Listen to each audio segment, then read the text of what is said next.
Assalamualaikum warahmatullahi wabarakatuh.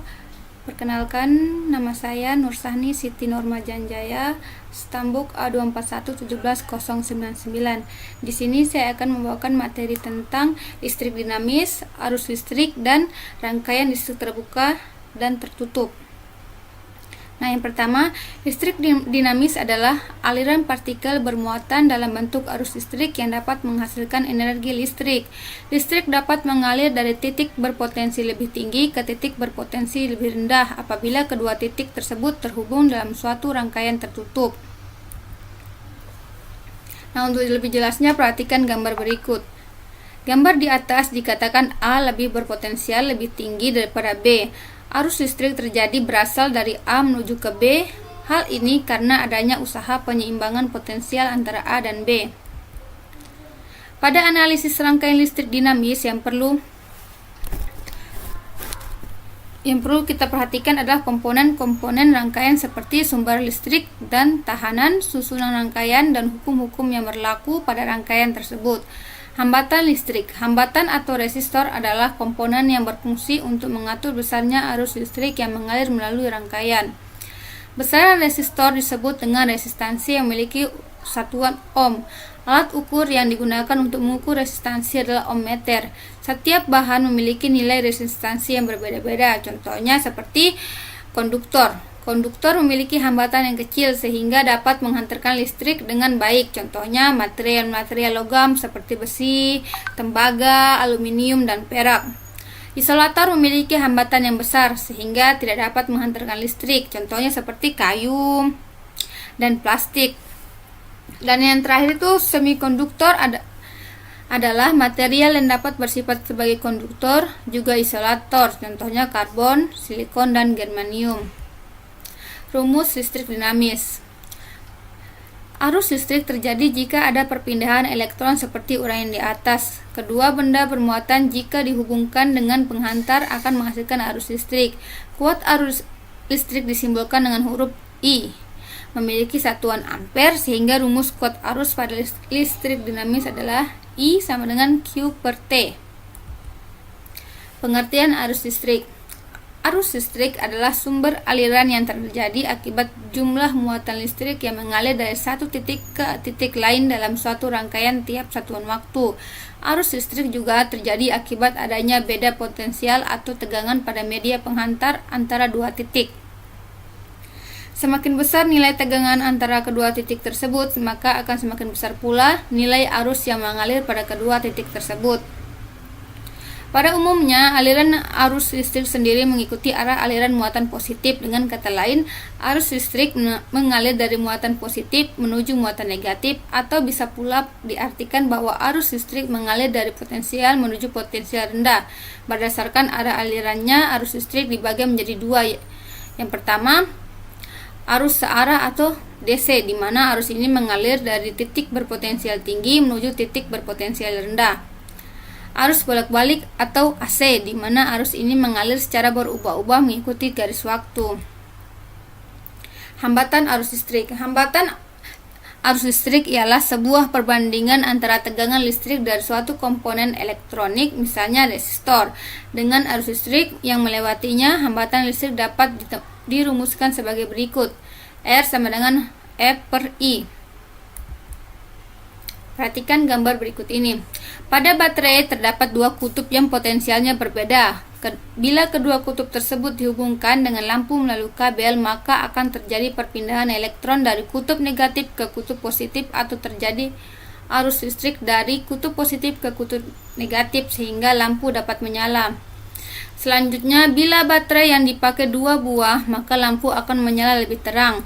Bila baterai yang dipakai 3 buah, maka lampu menyala makin terang. Kenapa bisa terjadi seperti itu? Karena beda potensial kutub positif dan kutub negatifnya makin besar sehingga muatan listrik yang mengalir pada penghantar makin banyak atau arus listriknya makin besar.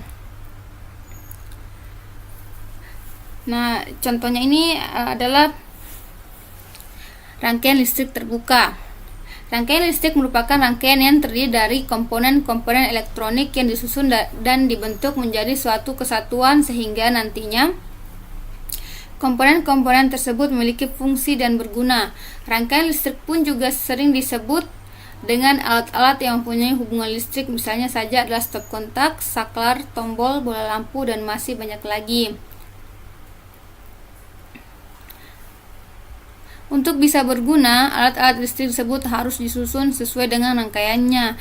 Jika salah dalam menyusun rangkaiannya, maka rangkaian listrik tersebut tidak berjalan sebagaimana mestinya. Rangkaian listrik sendiri dibedakan menjadi dua macam, yaitu terbuka dan tertutup. Nah, seperti ini contoh gambarnya.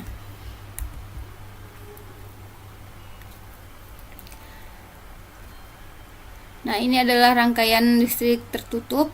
Seperti ini contoh gambarnya. Terima kasih. Sekian dari PPT yang saya bacakan. Selanjutnya akan dilanjutkan oleh teman saya. Wabillahi taufiq wal hidayah. Assalamualaikum warahmatullahi wabarakatuh.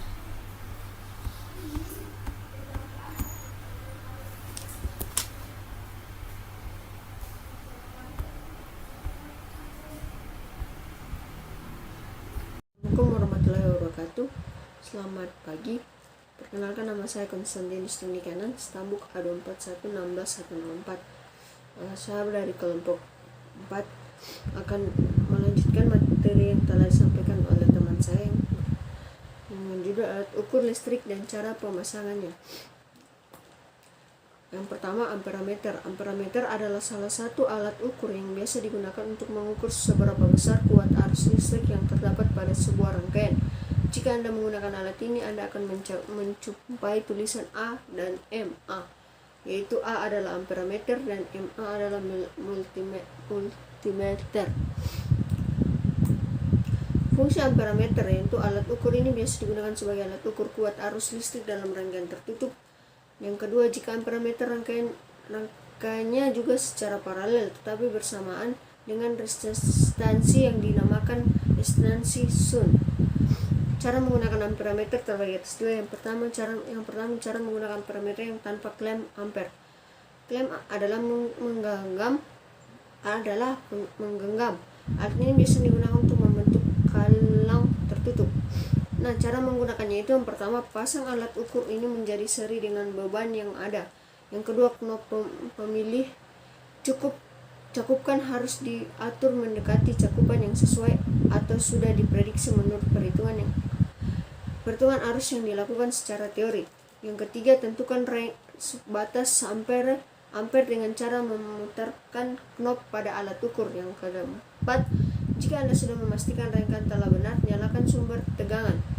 Cermati jarum penunjuk yang ada pada skala volt dan ampere. Yang kelima, periksa cakupan yang ada jika mendapati simpangan yang terlalu kecil.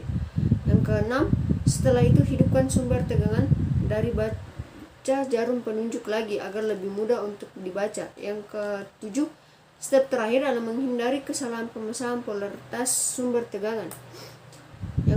Cara yang kedua yaitu jenis yang mempunyai klem ampere. Jenis yang biasanya mempunyai klem ampere adalah model amperemeter digital.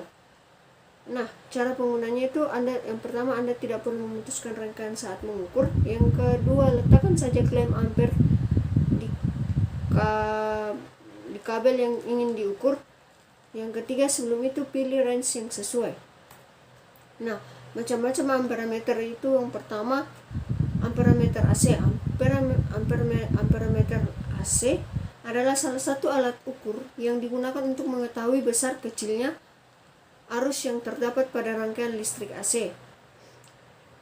Berikut adalah cara penggunaan alat ini. Yang pertama, menyambungkan amperemeter AC dengan konduktor yang telah dipotong sebelumnya. Yang kedua, Anda harus mengukur arus listrik dengan cara mencermati jarum yang mengarah ke angka yang terdapat pada amperemeter AC.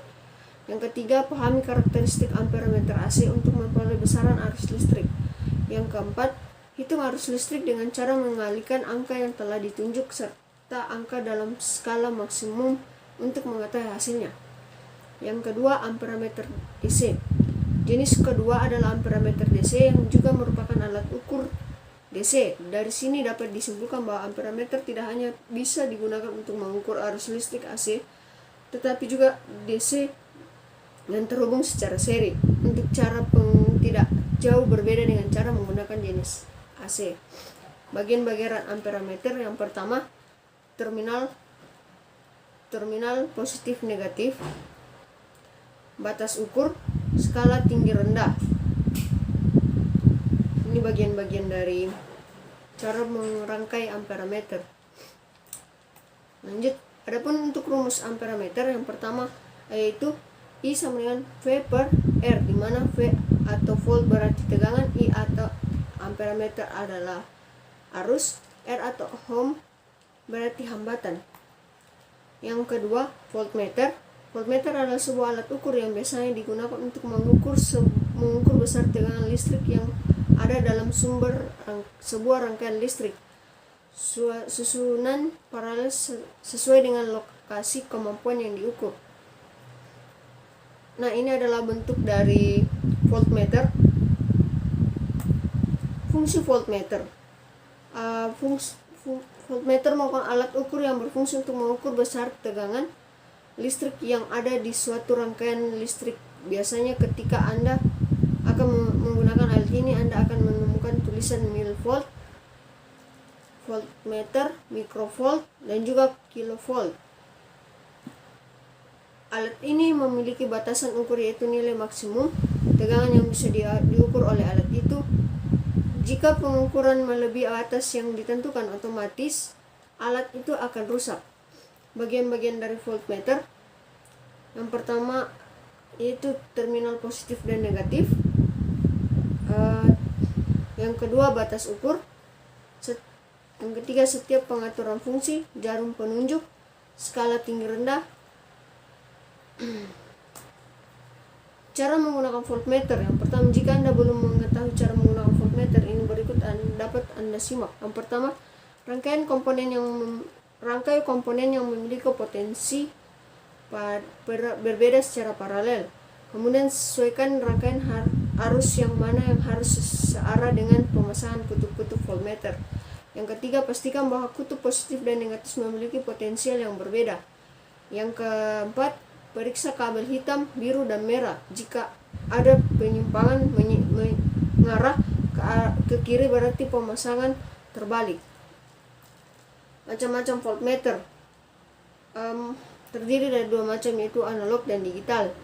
Pemasangan terbalik akan terlihat jika muncul angka negatif. Nah, lanjut ke ohmmeter. Ohmmeter merupakan alat elektronik yang digunakan untuk mengukur suatu resistensi dari segala macam objek. Alat ini terdiri dari layar digital dilengkapi dengan sebuah jarum jam sebagai penunjuk skalanya. Ohmmeter umumnya memiliki harga yang relatif murah dengan tingkat akurasi yang cukup tinggi. Untuk mengetahui tingkat kualitas yang saat membelinya, sebaiknya cek kondisi baterai dan silakan uji dahulu pada benda yang nilai. Nah, ini adalah bentuk dari ohmmeter. Jenis ohmmeter terbagi atas dua. Yang pertama, ohmmeter analog. Alat ukur jenis analog memiliki model menghitung yang lebih manual dan simpel untuk dibaca. Terdapat jarum ukur yang nantinya berhenti pada angka tertentu. Anda harus membacanya dengan lebih jeli. Sedangkan yang kedua, ohmmeter digital, yaitu digital yang memiliki tingkat akurasi jauh lebih detail dan akurat. Nilai hambatan yang dihasilkan oleh jenis digital memiliki tambahan satuan yang jauh lebih terperinci. Fungsi ohmmeter yaitu lebih menitikberatkan pada fungsi hambatan atau resistansi. Secara rinci, fungsinya adalah mengukur suatu hambatan listrik yang menjadi daya yang akan menahan aliran listrik pada sebuah konduktor. Alat ini menggunakan perangkat galvanometer yang mampu melihat besarannya, arus besarnya arus listrik. Nah, ini adalah bagian-bagian dari voltmeter. Di sini contohnya yaitu voltmeter lagi. Maksudnya ohmmeter. Di sini ya terlihat ohmmeter bentuknya. Ini adalah ohmmeter digital. Di sini dapat kita lihat yang ini adalah pointernya. bawahnya ini adalah ohm meter skala, dan ini ada range multiplier. Ini adalah zero ohm adjustment atau untuk mengkalibrasi ke zero ohm. Terus ini adalah tes probes. Ini ada 2 jarum, ini adalah 2 kabel ini, positif dan negatif. Ini adalah tes probes. Bagian-bagian ohm meter. Yang pertama yaitu zero ohm. Tombol ini digunakan untuk mengatur jarum meter agar berada pada angka 0. Yang kedua, saklar pemilih. Bagian ini juga sering disebut dengan istilah range saklar switch. Tujuannya tak lain untuk memilih batas ukur serta posisi pengukurannya. Yang ketiga, lubang kutub positif negatif. Fungsi dari lubang tersebut adalah untuk memasukkan tes LED untuk ujung kabel. Probe positif negatif. Probe ini di sini adalah tes LED atau kabel yang terdiri dari 2 jenis, yaitu hitam dan merah. Yang hitam tadi untuk mencolokkan ke rangkaian yang ingin dihitung. Nah, mungkin sekian dari saya. Warahmatullahi wabarakatuh. Perkenalkan, nama saya Siti Nur Hidayati, Stambuk A24117078. Jadi di sini saya akan menjelaskan materi dari kelompok kami, yaitu mengenai hukum Ohm. Hukum Ohm adalah formula yang menyatakan hubungan antara tegangan, arus listrik, dan hambatan dalam suatu rangkaian listrik. Hukum Ohm berbunyi, kuat arus dalam suatu rangkaian berbanding lurus dengan tegangan pada ujung-ujung rangkaian dan berbanding terbalik dengan hambatan rangkaian. Hukum Ohm digunakan secara luas dalam rangkaian elektronika dan merupakan hukum dasar pada rangkaian listrik. Dengan menggunakan hukum Ohm, kita tidak hanya dapat menghitung, tapi juga dapat memperkecil arus listrik, memperkecil tegangan pada rangkaian, dan juga untuk memperoleh nilai resistansi atau hambatan yang diperlukan. Simbol yang digunakan pada hukum Ohm adalah V untuk voltase atau tegangan listrik yang diukur dalam satuan volt, R untuk resistansi atau hambatan yang diukur dalam satuan ohm, dan I untuk arus listrik yang diukur dalam satuan ampere. Sesuai dengan bunyi hukum Ohm secara matematis, untuk menghitung besar voltase listrik menggunakan rumus V sama dengan I dikali R, di mana I adalah arus listrik yang mengalir pada suatu penghantar dalam satuan ampere. V adalah tegangan listrik yang terdapat pada kedua ujung penghantar dalam satuan volt. R adalah nilai hambatan listrik atau resistansi yang terdapat pada suatu penghantar dalam satuan ohm. Dan untuk menghitung kuat arus listrik, rumus di atas dipakai kembali sehingga I sama dengan V per R. Rumus di atas dapat dituliskan kembali untuk mendapatkan hambatan, yaitu R sama dengan V per I.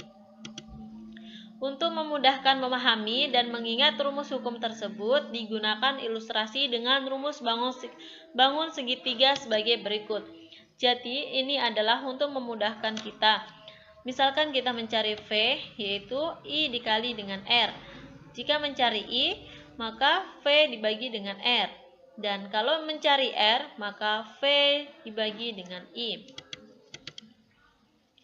Penghantar yang sifat hambatannya mengikuti hukum Ohm disebut penghantar ohmik, sedangkan penghantar yang tidak mengikuti hukum Ohm disebut penghantar non-ohmik. Keterbatasan hukum Ohm. Namun, hukum Ohm juga memiliki keterbatasan. Hukum ini telah diturunkan dengan asumsi bahwa hambatan tidak tergantung pada arus, sehingga hambatan atau resistansi selalu tetap dan tidak tergantung pada arus. Artinya, hukum Ohm tidak berlaku untuk fluida, materi semikonduktor, maupun isolator. Yang bersifat ohmik, tegangan berbanding lurus dengan kuat arus. Berlaku hukum Ohm V sama dengan I kali R. V V dan I berhubungan linear, grafiknya berupa garis lurus. Yang bersifat non-ohmik, tegangan tidak berbanding lurus dengan kuat arus.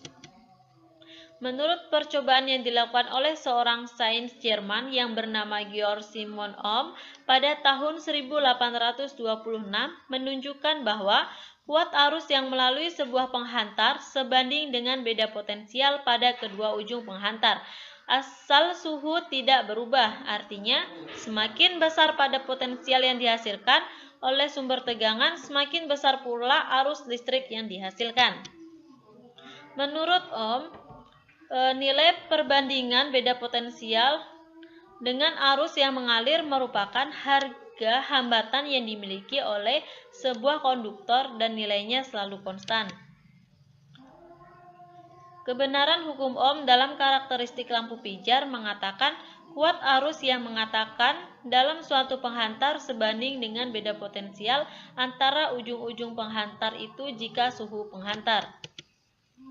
Fungsi utama hukum Ohm adalah digunakan untuk mengetahui hubungan tegangan dan kuat arus serta dapat digunakan untuk menentukan suatu hambatan beban listrik tanpa menggunakan ohmmeter.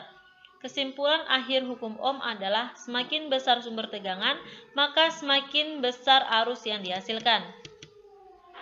Jadi di sini ada contoh soal. Yang pertama itu, diketahui nilai tegangan sebuah rangkaian sebesar 20 volt dan nilai arus listriknya sebesar 2 ampere.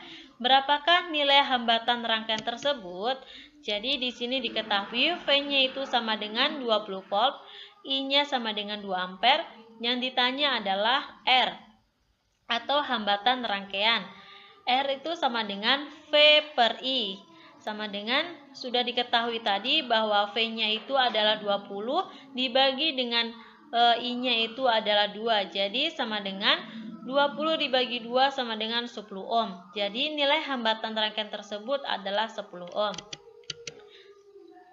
Contoh yang kedua. Jika diketahui sebuah resistor R sama dengan 10 kilo ohm terhubung dengan sebuah tegangan sumber sebesar 20 volt, tentukan besarnya arus yang mengalir pada rangkaian tersebut.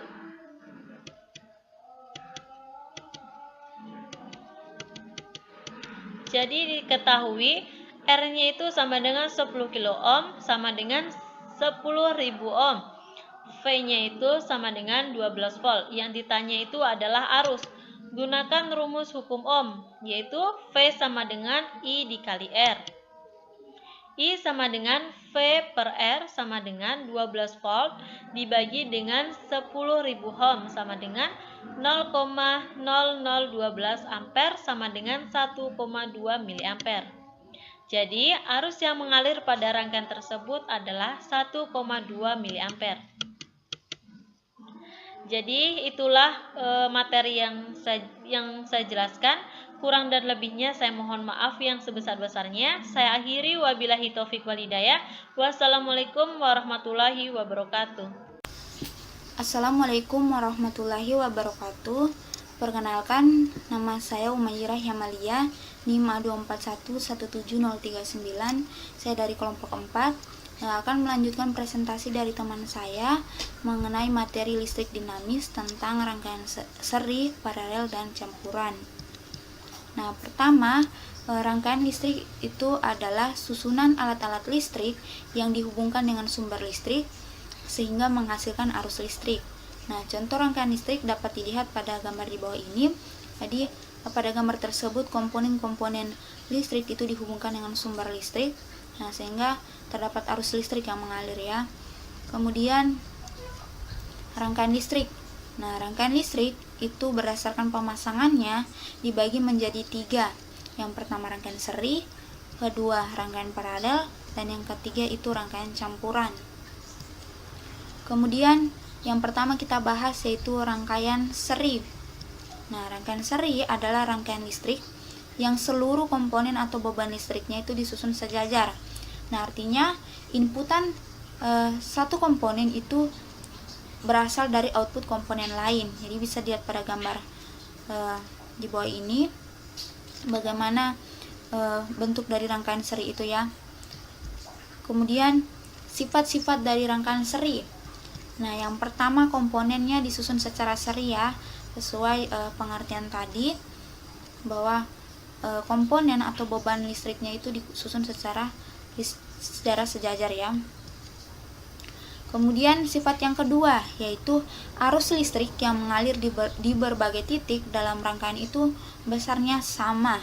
Jadi arus listrik yang mengalir pada hambatan 1, hambatan 2, dan hambatan 3 itu sama.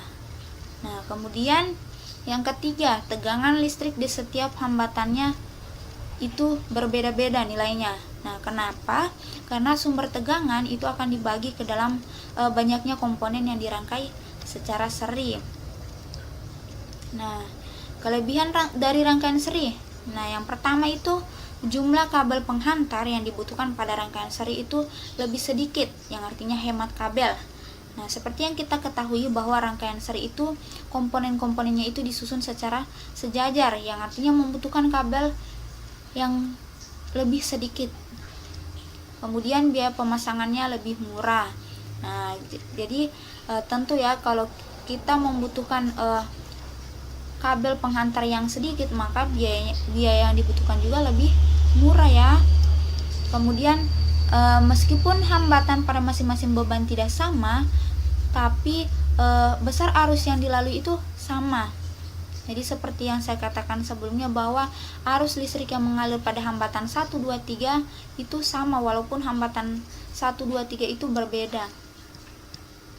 Kemudian kekurangan dari rangkaian seri. Yang pertama, apabila salah satu beban putus atau padam, maka beban yang lain akan ikut padam. Nah, misalnya beberapa lampu itu dirangkai secara seri, maka ketika salah satu lampu padam, maka lampu yang lain juga ikut padam. Kenapa? Karena inputan komponen atau lampu satu itu berasal dari output komponen atau lampu yang lain. Nah, kemudian kekurangan yang kedua yaitu lampu yang dirangkai secara seri itu tidak bisa menyala sama. Jadi tidak sama terangnya. Hal itu kenapa? Karena tegangan yang ada di setiap lampu itu berbeda-beda, bergantung besarnya hambatan. Kemudian persamaan rangkaian seri. Nah, yang pertama kita ketahui bahwa pada rangkaian seri kuat arus yang mengalir pada rangkaian itu sama. Nah, secara matematis dirumuskan IAB atau kuat arus yang mengalir pada titik AB itu sama dengan I1 sama dengan I2 sama dengan I3. Kemudian tegangan. Nah, tegangan pada rangkaian seri seperti yang saya sudah katakan sebelumnya bahwa tegangannya itu berbeda-beda.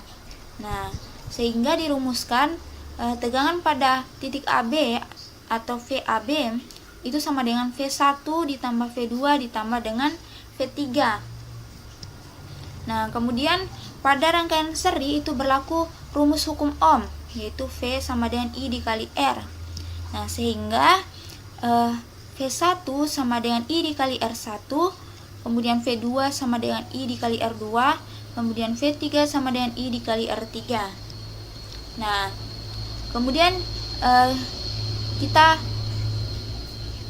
balik kepada persamaan 2, yaitu VAB sama dengan V1 tambah V2 ditambah V3.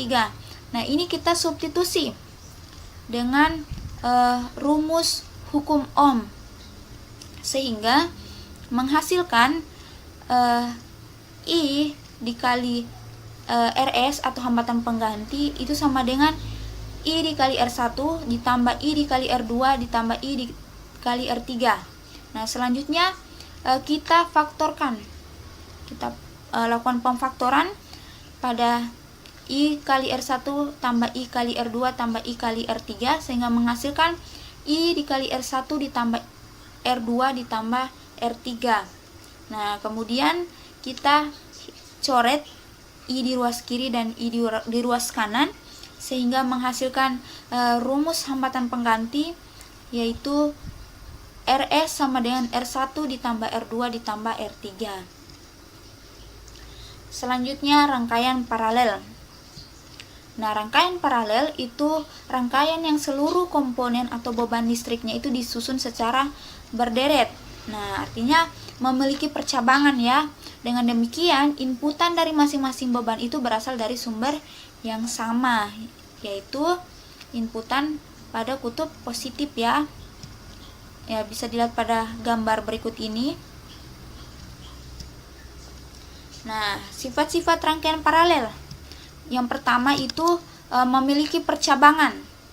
Seperti yang sudah saya katakan sebelumnya bahwa rangkaian paralel itu komponen-komponennya itu disusun secara berderet, yang artinya memiliki percabangan. Kemudian hambatan total itu lebih kecil. Nah, jadi hambatan total atau hambatan pengganti pada rangkaian paralel itu lebih kecil dibandingkan hambatan yang paling kecil yang ada pada rangkaian paralel itu. Kemudian tegangan listrik pada setiap komponen itu sama besar. Jadi beda halnya dengan rangkaian seri. Nah, kalau di rangkaian seri tegangan listriknya itu berbeda, tapi pada rangkaian paralel itu tegangan listrik pada setiap komponen itu sama besar ya. Kemudian yang keempat itu arus listrik yang mengalir pada setiap komponen itu besarnya tidak sama. Jadi arus listrik yang mengalir pada titik percabangan yang satu dan yang lainnya itu berbeda ya. Kemudian kelebihan dari rangkaian paralel. Yang pertama, seluruh lampu yang dirangkai paralel akan menyala sama terang. Jadi kalau di rangkaian seri berbeda ya. Kemudian jika salah satu lampu padam, lampu yang lain tidak akan terpengaruh. Nah, kenapa? Jadi sesuai yang tadi saya bilang bahwa rangkaian paralel itu komponennya itu disusun secara berderet, yang artinya inputan seluruh komponen itu berasal pada sumber listrik yang sama ya. Jadi jika salah satu lampunya padam, maka lampu yang lain itu tidak akan berpengaruh ya.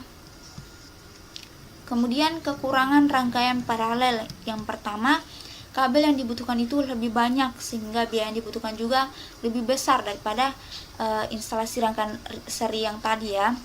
Kemudian besarnya arus yang mengalir di setiap beban itu tidak sama. Selanjutnya yaitu persamaan rangkaian paralel. Nah, pada rangkaian paralel itu berlaku juga rumus hukum Ohm, yaitu V sama dengan I dikali R. Nah, pada rangkaian paralel kita ketahui bahwa beda potensial pada setiap komponen itu sama.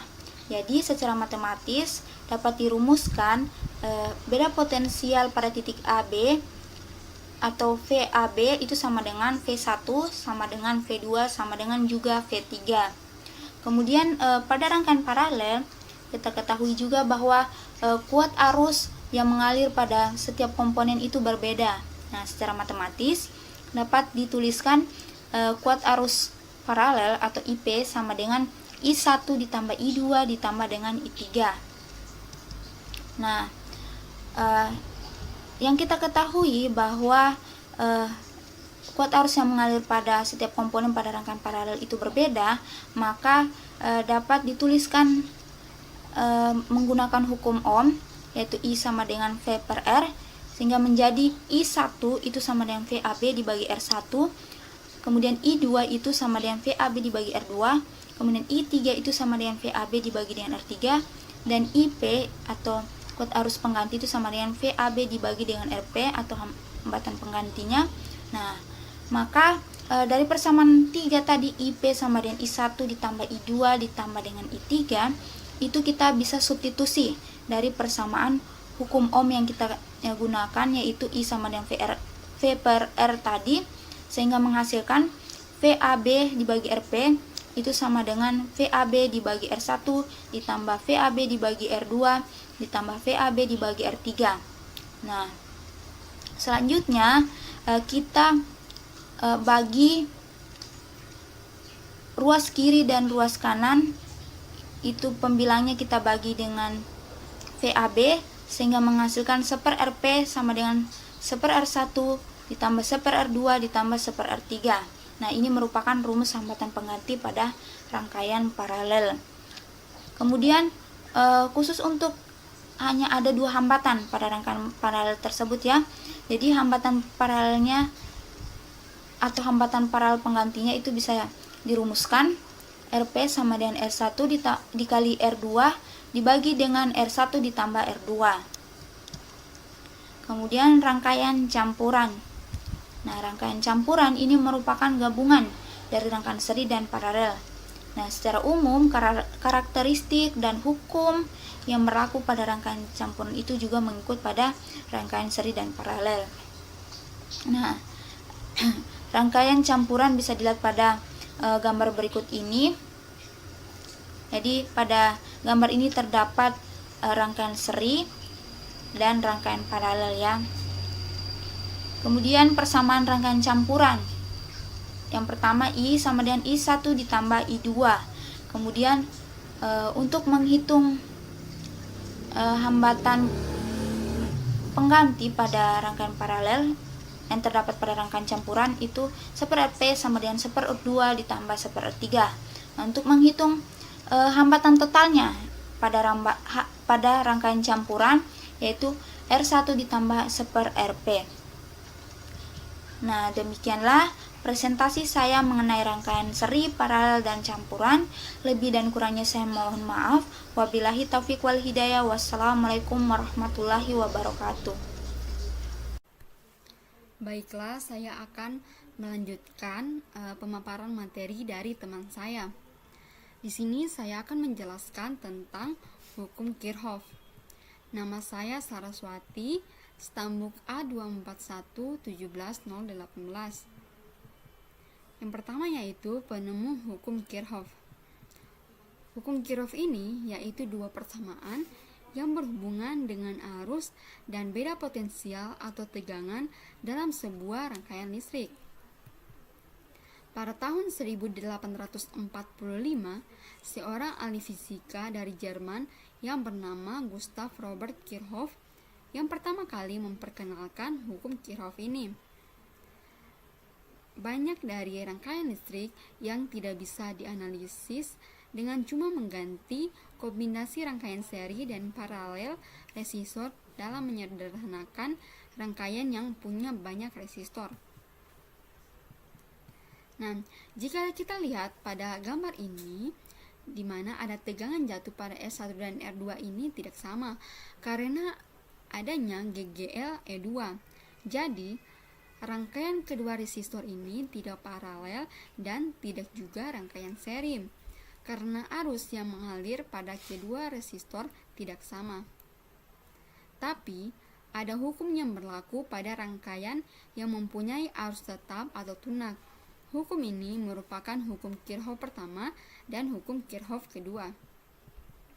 Hukum Kirchhoff pertama. Hukum Kirchhoff pertama atau sering disebut dengan hukum arus Kirchhoff atau Kirchhoff Current Law karena hukum ini memenuhi kekekalan muatan. Hukum Kirchhoff 1 ini diperlukan buat rangkaian yang multisimpal yang mengandung titik-titik percabangan saat arus mulai terbagi. Nah, pada keadaan tunak, tidak ada akumulasi muatan listrik pada setiap titik di dalam rangkaian. Makanya, jumlah muatan yang masuk di dalam setiap titik akan meninggalkan titik tersebut dengan jumlah yang sama. Nah, jika kita lihat pada gambar ini di mana ada arus yang masuk I1, I2 dan I3. Nah, seberapa besar arus yang masuk ini akan sama dengan seberapa besar arus yang keluar. Nah, bunyi hukum 1 Kirchhoff ini yaitu jumlah arus listrik yang masuk lewat titik percabangan dalam satu rangkaian listrik sama dengan jumlah arus yang keluar lewat titik percabangan tersebut. Rumus hukum Kirchhoff pertama yaitu sigma I masuk sama dengan sigma I keluar.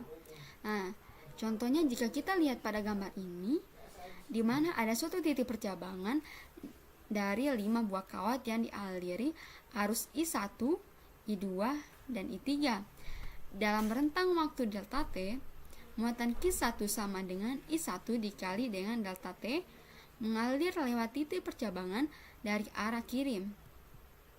Dalam rentang waktu delta T juga, muatan Q2 sama dengan I2 dikali dengan delta T. Dan Q3 sama dengan I3 dikali dengan delta T. Bergerak ke arah kanan meninggalkan titik percabangan. Karena muatan tersebut bukan berasal dari titik percabangan dan tidak juga menumpuk pada titik tersebut dalam keadaan tunak, maka muatan akan terkonservasi di titik percabangan tersebut, yaitu I1 sama dengan I2 ditambah dengan I3. Hukum Kirchhoff kedua. Hukum Kirchhoff kedua ini atau sering disebut dengan hukum tegangan Kirchhoff atau Kirchhoff voltage law. Karena pada kenyataannya beda potensial di antara dua titik percabangan dalam satu rangkaian pada keadaan tunak adalah konstan. Hukum ini adalah bukti dari adanya hukum konservasi energi.